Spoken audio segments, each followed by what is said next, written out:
Hello guys, எப்படி இருக்கீங்க? நல்லா இருக்கீங்களா? Welcome back to my channel ଅସ୍ତପୁର Mamuni. କେମିତି ଅଛନ୍ତି ଆପଣମାନେ? ଆଶା କରୁଛି ପ୍ରଭୁ ଶ୍ରୀ ଜଗନ୍ନାଥ ବୀରମଣି ବୀରଭଦ୍ରେଶ୍ୱରଙ୍କ କୃପାରୁ ଆପଣମାନେ ସବୁବେଳେ ଭଲରେ ଥିବେ। ମୁଁ ବି ବହୁତ ସାରା ଭଲରେ ଅଛି। ଆଉ ବର୍ତ୍ତମାନ ଟାଇମ୍ ହେଇଛି 3:07 ପାଖାପାଖି। ଆଉ ମ୍ୟାଡ଼ାମ ଜଣେ ମୋ ପଛରେ ଏତେ ଧାଇଁ ବୁଲୁଥିଲେ ମୁଁ ଲାଷ୍ଟ କୁ ତାଙ୍କୁ ଏମିତି ଟୋଟାଲ ମାନେ ନଜର ହିଁ ନଦେଲି। ଲାଷ୍ଟରେ ଯାଇ ମ୍ୟାଡ଼ାମ ଶୋଇ ପଡ଼ିଲେ। ଆଉ ସେପଟେ ଶୋଇଛନ୍ତି, ଟିକେ ଦେଖାଉଥିବ, ବେଶୀ ଦେଖାଉନଥିବ। ତ ଏମିତିକା ଅଛି। ଖାଇବା ପିଇବା ତ ସରିଯାଇଛି। ଆଉ ମୁଁ ଏବେ ବସିଛି। ଆଉ କ'ଣ ସବୁ ଖବର? ମୋତେ ଲାଷ୍ଟ ଭିଡ଼ିଓରେ ଯେଉଁ ବି ମୁଁ ତ ବହୁତ ଦିନ ହେଲାଣି ଭିଡ଼ିଓ ଟୋଟାଲ ପୋଷ୍ଟିଂ କରୁନଥିଲି। ଲାଷ୍ଟ ଭିଡ଼ିଓରେ ମୋତେ ପାଖାପାଖି 200 ଏବଂ ଭ୍ୟୁ ଅନ୍ତତଃ କରିଛନ୍ତି। ଟିକେ ହେଲେ ବି କରିଛନ୍ତି। ସମ୍ପୂର୍ଣ୍ଣ ଭ୍ୟୁ କରିଛନ୍ତି କି ନ କରିଛନ୍ତି ମୁଁ ଜାଣିନି, କିନ୍ତୁ ଅନ୍ତତଃ ସେତିକ ମୋତେ ଦେଇଥିବାରୁ ମୁଁ ବହୁତ ବହୁତ ଥ୍ୟାଙ୍କଫୁଲ୍। ଆଉ ବହୁତ ସାରା ଧନ୍ୟବାଦ ଆପଣଙ୍କୁ ସେତିକ ଭଲ ପାଇବା ଦେଇଥିବାରୁ। ଆଉ ବହୁତ ମାନେ ଯେଉଁ ରିଲ୍ସ ଏଇଟା କରିଥିଲି ତ ସେଥିରେ ବହୁତ କମେଣ୍ଟ ଆସିଥିଲା କି ଯେତିକ ବି ମୁଁ ରିଲ୍ସ କରୁଛି, ମାନେ ବିଶେଷ କରି ମୋ ହଜବେଣ୍ଡଙ୍କ ସହିତ, ତ ବହୁତ କମେଣ୍ଟ ଆସୁଛି। ସେ କିଛି କହୁନାହାନ୍ତି, ପୁରା ଚୁପଚାପ ବସୁଛନ୍ତି। ବହୁତ ଜଣ ବି ମୋତେ ପଚାରୁଛନ୍ତି, ଫୋନରେ ବି କିଏ ପଚାରୁଛନ୍ତି। ଏମିତି ହଉ ତ ତାଙ୍କୁ ଟିକେ କ୍ୟାମେରା ଫେସ୍ କରିବା ପାଇଁ ଭଲ ଲାଗେନି। ତ ମୁଁ ଯେବେ ବି ତାଙ୍କ ସହିତ ଭିଡ଼ିଓ ବନାଏ ସେଇଟା ମାନେ ଏମିତି ଜୋର ଜବରଦସ୍ତି ବାଧ୍ୟତାମୂଳକ ଭାବରେ ରିଲ୍ସ। ଆଉ ଭିଡ଼ିଓରେ ଯାହା ଯେମିତି ତାଙ୍କର ଯଦି ମନ ହେଇଥିବ ସେ ଆସନ୍ତି, କ୍ୟାମେରା ଧରନ୍ତି କି କିଛି ବି, ନଚେତ ତାଙ୍କର ସେଥିରେ ମନ ନାହିଁ। ତାଙ୍କ କାମରେ ବ୍ୟସ୍ତ ସିଏ। ତ ତାଙ୍କ ଭିତରେ ସିଏ ଟୋଟାଲ ତାଙ୍କର ଗୋଟେ ବିଜି ଲାଇଫ୍। ତ ଏମିତିକା ସବୁ ଅଛି। ମୁଁ ଏମିତି ଯାହା ବି ଭିଡ଼ିଓ ବନାଏ, କାହା ଉପରେ କାହାକୁ ଆକ୍ଷେପ କରିକି କାହାକୁ ରୋଷ୍ଟ କରିବା, ମାନେ ଏସବୁ ଅନ୍ତତଃ ପକ୍ଷେ ମୁଁ କରେନି। ମୋତେ ସେସବୁ ଭଲ ଲାଗେନି। କିନ୍ତୁ ଆଜି ସେ କଥା, ଏଇ ଯେଉଁ ଗୋଟେ କଥା ଯାହା ମୋତେ ବହୁତ ଟିକେ କଷ୍ଟ ହେଲା, ହଟ୍ କଲା। ତ ଭାବୁଛି ସେଇ କଥାଟା ହିଁ ମୁଁ ଆପଣମାନଙ୍କ ସହିତ ସେୟାର କରିବି। ଆପଣମାନେ ତାକୁ ରୋଷ୍ଟ ବି ଭାବି ପାରନ୍ତି କି କିଛି ବି ଆପଣ ଯାହା ବି ଭାବିପାରନ୍ତି, କିନ୍ତୁ ଜଣଙ୍କ ବିଷୟରେ ହିଁ କହିବି ସେତିକ। ଆଉ ନହେଲେ ମୁଁ ତାଙ୍କୁ କେତେ ଲୋକ, ତାଙ୍କର ତ ଏତେ ଫଲୋଅର ଅଛନ୍ତି, ମାନେ ତାଙ୍କୁ ବହୁତ ଲୋକ ଜାଣିଛନ୍ତି। ମୋତେ କହିବାକୁ ଗଲେ ମୁଁ କିଛି ବି ନୁହଁ, ମୋତେ କେହି ବି ଜାଣିନାହାନ୍ତି। ତେଣୁ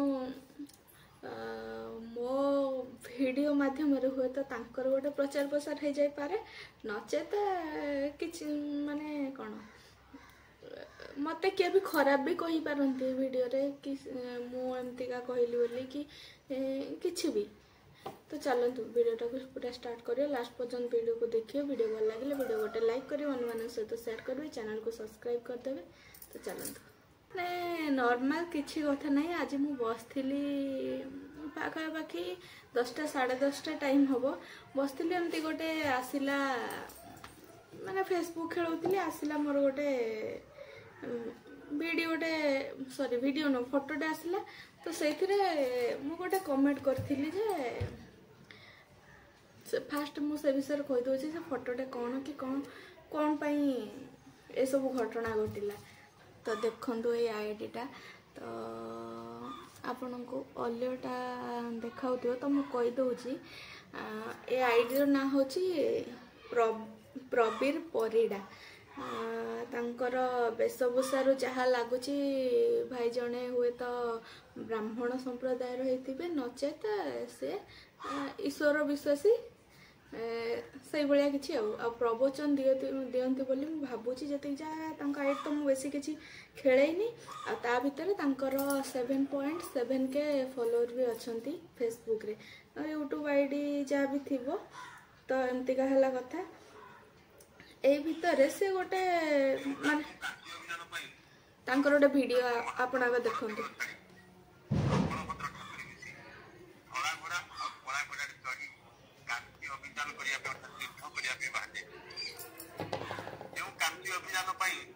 ସେଦିନ ମାଣିକ ଗୌଡ଼ୁଣୀ ପ୍ରତିଷ୍ଠିତ ହୋଇ ଆଜି ବି ଭକ୍ତମାନଙ୍କର କର୍ଣ୍ଣରେ ଗୁଞ୍ଜରିତ ହେଉଛି ଯାହାଙ୍କର ନାମ।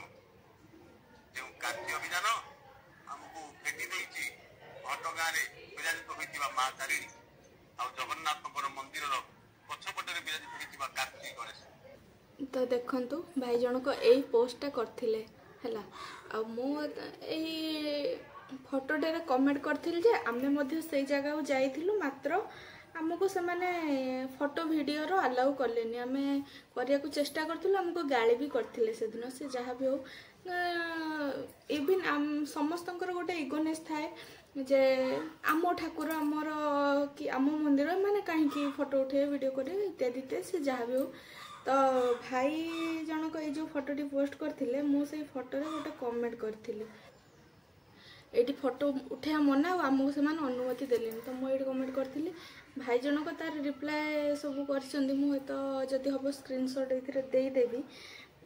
ତାପରେ ସେମାନେ ଲେଖିଲେ, ମୁଁ ଗୋଟେ କ'ଣ ବିନମ୍ରତାର ସହିତ କହିଲି ଯେ ଆମେ ବି ଏଇଠିକି ଯାଇଥିଲୁ, ଆମକୁ ସେମାନେ ଅନୁମତି ଦେଲେନି ଫଟୋ ଉଠାଇବା ପାଇଁ। କିନ୍ତୁ ସିଏ ଲେଖିଲେ ତମେ ପଇସା ଭ୍ୟାନିଟିରୁ ବାହାର କରିନଥିବ। ଯିଏ ବି ଯେଉଁ ବି ଠାକୁରଙ୍କ ପାଖକୁ ଯାଆନ୍ତୁ, ଆମେ ସାଧାରଣ ଦର୍ଶନ କରିବା ହିସାବରେ ଯାଇଥିଲୁ। ଆମେ କିଛି ଗୋଟେ ବଡ଼ ପ୍ଲାନ୍ ନେଇକି ଭିଡ଼ିଓ ବନେଇବା ଏଟା ସେଟା ଏସବୁ ଭିତରେ ଯାଇନଥିଲୁ। ତ सी हेटी माने मोर मु जो कथाटा कहली ये फोटो उठा मना आमको अनुमति देलेनी इवन बोर्ड भी लगी जोटा आम पढ़ी नथिलु आमको से आमको गाड़ी भी करथिले हेमान तो बाहर बोर्ड लगी तुम कौन मोबाइल आनिकी या भितर को ये कर तो आमको गाड़ी भी करथिले तो आम से किसी प्रतिवाद भी करनथिलु कारण आम हेटी कही आमको तो तमिल जना ना तेणु आम ये करनु देखिनु कि जानिनु किसी भी तो से माने गोटे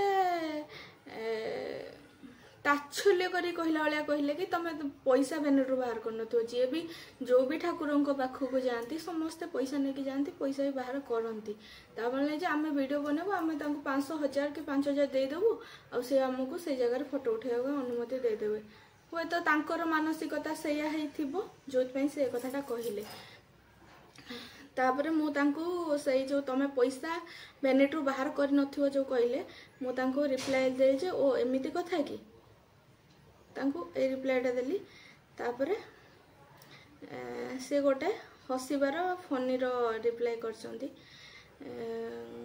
मुझे लिखे जे भगवान आजिकल सबुठी किणा बिका से हटू लिखुचंती जे भगवान जार पैसा जार भगवान ताहार तांकर माइंडसेट से भाया होइथिबो कि कौन भी तो मत तो से विषय जमा भी जना ना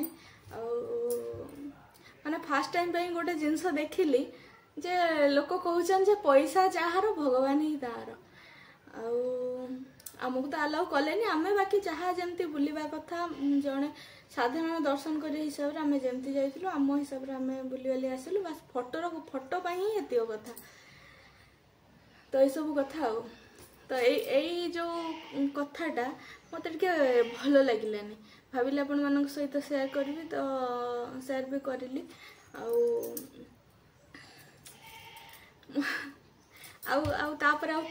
तापर किसी कथा ही नहीं जेतबेले लास्ट से कही दउसंदी पैसा चार भगवान तार हे तो से यदि श्री मंदिर आमर पूरी श्री जगन्नाथ पाखर भी जदि से सेवायत भी थे मु तो जानी जदि भी होइथिबे हे तो सी भी सही मानसिकता नहीं कि अन्य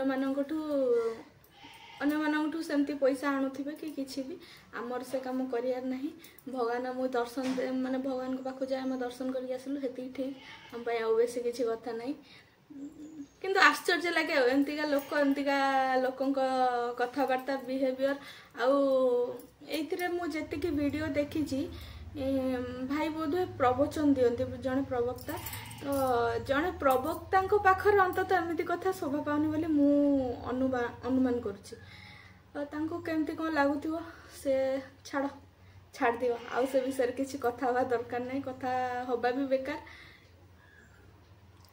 तापरे जहाँ घटिया कथा तो आम सहित घटी जाए सी बुलूँ से जो फोटोटा सी ये माने या कही एटा हूँ आमर पूर्व गजपति राजांकर ससुर घर माने कांची अभियान जिते बड़े भगवान आसते स्वयं जगन्नाथ बलभद्र मध्य आसते पद्मावती कांची अभियान जो होता तो ये सही कांचीपुरम मु जो कांचीपुरम कथा कहूँ ये सही कांची अभियान कथा कहीकि तो सही जगह हुए तो एमती आम कौन ए भाई जनक कौन मो सामना को आसले माने मो फोटोर कमेंट रे कहले किंतु आमे भी आमे कौन बहुत लोग प्रवचन देखती तो प्रवक्ता मानक आमे भल पाऊ सम्मान दो सब करू माने सी स्वयं जगन्नाथ विषय एत कथा कही पारछन बोले आमे तांको सम्मान दो मात्र